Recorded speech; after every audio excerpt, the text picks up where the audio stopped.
тілімізде дыбыстарды дауысты және дауыссыз дыбыстарға бөлеміз. Оларды қалай ажыратуға болады? Біз дауысты дыбыстарды айтқанымызда, дыбыс аузымыздан еш кедергісіз еркін шығады. Дауысты дыбыстарды созып, әндетіп айтуға болады. Мысалы, дауысты дыбыстарды қызыл бояумен бояймыз. Ал дауыссыз дыбыстар аузымыздан ытқып шығып, тоқтап қалады. Дауыссыз дыбыстарды созып айтуға келмейді.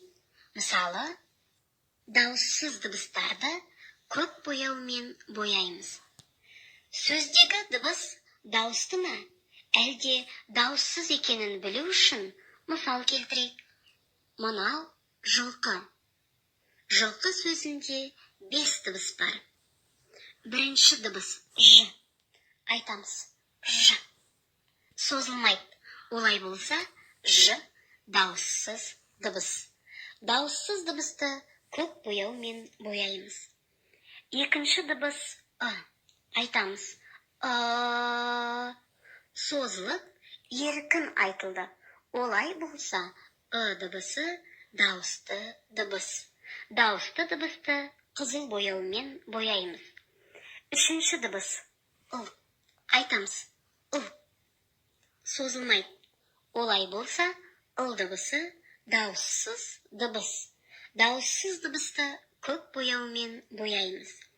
Төртінші дыбыс т. Айтамыз қ. Созылмайды. Олай болса, қ дыбысы дауыссыз дыбыс. Дауыссыз дыбысты көк бояумен бояймыз. Бесінші дыбыс о. Айтамыз созылып, еркін айтылды. Олай болса, дыбысы дауысты дыбыс. Дауысты дыбысты қызыл бояумен бояймыз. Есіңде болсын, сөзде неше дыбыс бар? Оның нешеуі дауысты, нешеуі дауыссыз екенін анықтауды дыбыстық талдау дейміз.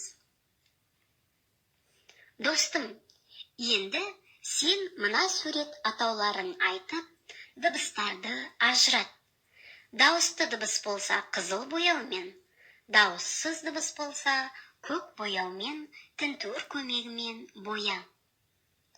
Түлкі, түйе, сиыр, қозы,